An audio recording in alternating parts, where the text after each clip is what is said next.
Without further ado, I'd like to introduce today's first speaker, Dr. Kumiko Usuda-Sato, an astrophysicist joining us from the National Astronomical Observatory of Japan. Kumiko-san, the floor is yours.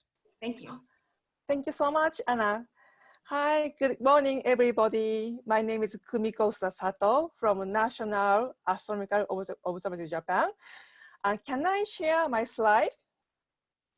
Yes, please feel free to do so. Okay, thank you so much. Okay, great. Okay, wait a moment, please.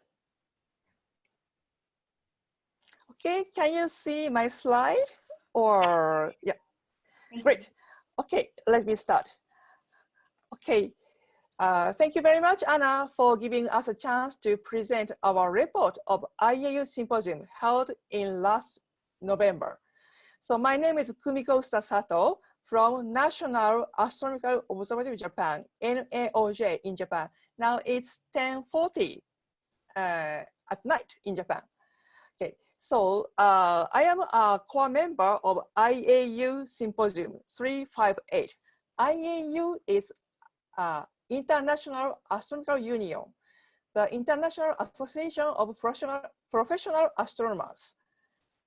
And we held the IAU Symposium in Tokyo last November. At first, I would like to say thank you to Anna because last year I attended SciAccess 2019. It was very amazing conference. I learned a lot. And then Anna came to Japan to attend the IAU Symposium. It's a very good, very good relationship between Ohio State University and NAOJ. Thank you so much. So IAU Symposium 358 was held on November 12th to 15th last year in NAOJ, Mitaka campus, the Mitaka headquarters. So this is the very first IAU Symposium dedicated to equity, diversity, and inclusion. Actually, 124 participants from 31 countries, including the IAU president. Actually, the expectation from the international community was enormous. We received nearly 240 applications, but we selected a little bit narrow, small room. Room capacity is only 120, so nearly 120 people were in the wait listed, and they could not attend the meeting. So this is a group photo of the IAU Symposium. And in addition to this group photo, the participants also had a shout out because the audio file is accessible to blind and visually impaired people. So I want to click. This is a shout out.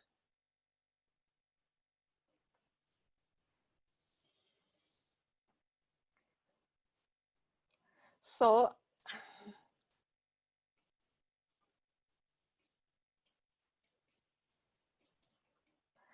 at the shout out, they, excuse me. So at the shout out, they shouted about equity, inclusion in their own language, mother tongue.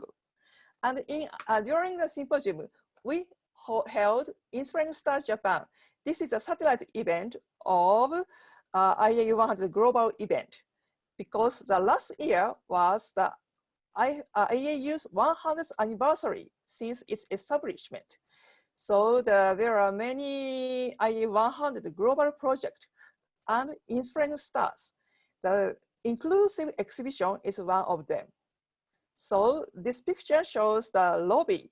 So we set up the Inspiring Stars exhibition at the main lobby of NAOJ, and there are 13 tactile or sonification booths. And you can see Anna at the center of this area. And it is very good for us to increase visibility of inclusive exhibition because many NAOJ staff members have not experience of this kind of exhibition.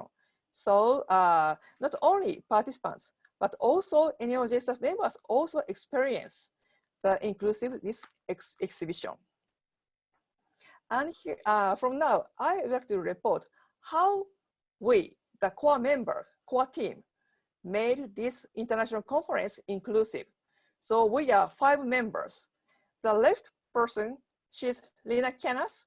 She is SOC, Science Organized Committee member, and also LOC, Local Organized Committee chair. The next person, she's Makiko Aoki-san. She's mainly in charge of finance. The next person, Mizuho Matsumoto-san. She's mainly in charge of operation scheduling. And the next person, she's Hiroko Tsuzuki-san. Actually, she was pregnant during the symposium. She was in charge of publicity, and myself. We are 5 core team members. And we are very fortunate to work with Dr. Wanda Diaz-Merced. She is a very famous blind astrophysicist. And last year, she stayed at NAOJ for half a year, and she gave us advice how to make a tactile map of NAOJ. So so this picture shows the large map for low vision people and tactile map for blind people. So we use PIAF, the tactile graph maker, with heat-sensitive capsule paper. So when we make this tactile map, print it on a heat-sensitive capsule paper. And when we put this paper into PIAF, only black areas swell up, and we can make a tactile map. And Wanda gave us advice. It's better to show the starting point and also show the entrance of the building of our conference. We also created the tactile map of multipurpose bathrooms. So this is the map of men, women, and multipurpose bathroom. We also use PIAF and heat-sensitive capsule paper. So we use black and blue. The blue area do not swell up when we put this paper into PIAF. Only black area swells up. So we could create this map for both sighted and visually impaired people. And this is some pictures of conference room. So we hired real captioning company, and we also tried the free real-time captioning using Google Docs, Google Docs voice typing, but we found it did not work. This Google Docs voice typing works only for English native speakers. So this is international conference. There are many, many non-native speakers like myself. So it didn't work. And we accepted many remote presenters. So the bottom left picture shows a person, she presented from Nepal, far away from Japan. And the right photo shows the whole walkway. So we made a wide walkway so that accessible for wheelchairs. And for 4 days, we did not change the layout to avoid make guide dogs confused. And during the symposium, we also used Eventee application. When you install this application onto your smartphone, it is easy for you to share links. And if you are sighted or not sighted, it is easy for you to identify who is on this conference room. And this is a picture of poster room. Poster room is next to the conference room. So it is very easy to switch rooms from conference room to poster room. And you can see very wide walkway. So this room is accessible to wheelchairs. And we also provided a desktop computer.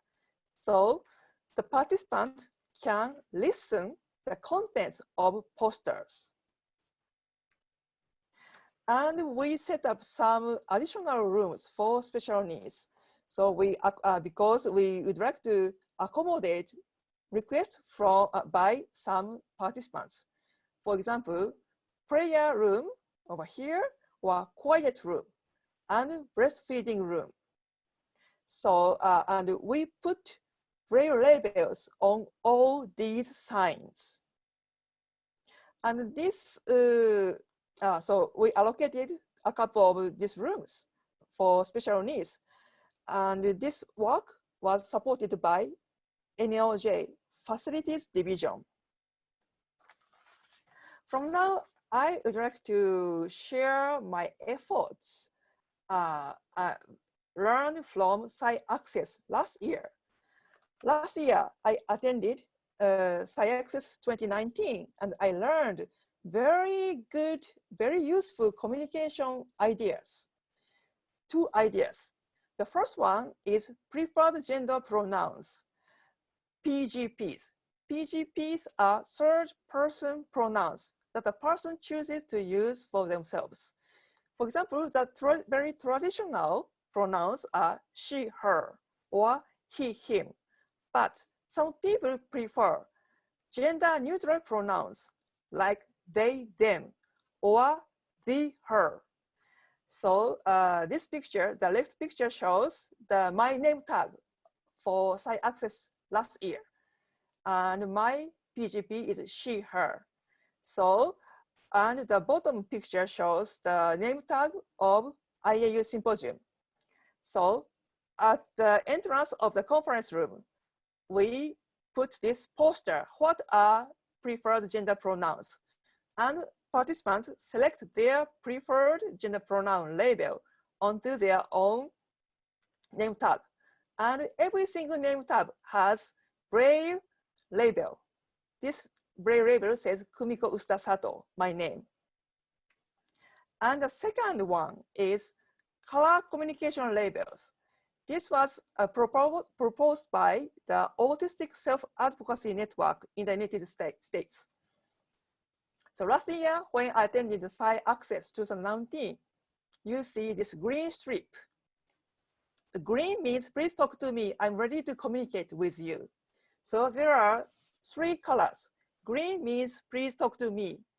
And yellow means, if you know me, please talk to me. If you don't know me, please do not talk to me. And red one means, please do not talk to me.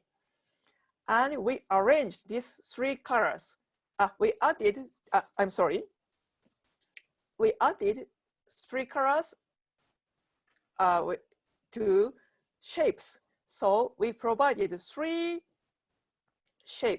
labels: green circle and yellow triangle and red square. And make this poster, participants read this poster and put their communication preference onto their name tag like this. So at our IAU Symposium, we tried make the international conference inclusive. For example, making Braille maps, or hire real-time captioning, or set up some rooms, or blah, blah, blah, blah. But we have some challenging things. For example, in a limited budget and human power, it is very challenging to judge which supports are really needed and which are not. And this was the international conference. There are many, many non-native speakers in Japan. So, for example, finding a captioning company in Japan in English is a challenging for us. And as I explained, the Google Docs did not work for non-native speakers in English. So this is our report of IAU Symposium, how to make a conference inclusive. So what's next? What's after IAU Symposium? So one is Mitaka resolutions. Mitaka resolution is a set of viewpoints on equity, diversity, and inclusion. This is a tangible deliverable of IAU Symposium. And after the symposium, a group worked hard to make a springboard to action from Mitaka resolutions. The draft was submitted to the IAU Executive Committee. So now we are waiting the feedbacks from Executive Committee. The second one, IAU Working Group, Astronomy for Equity and Inclusion, was established under the Division C, the Education, Outreach, and Heritage Division. But now, last year, IAU Executive Committee recognized equity and inclusion is very important, not only for education outreach, but also research and research institutions.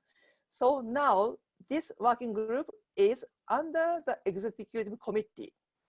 And this working group established 8 sub-working groups. So these working groups have just started working. So from IAU Symposium to IAU Working Group, our efforts continue.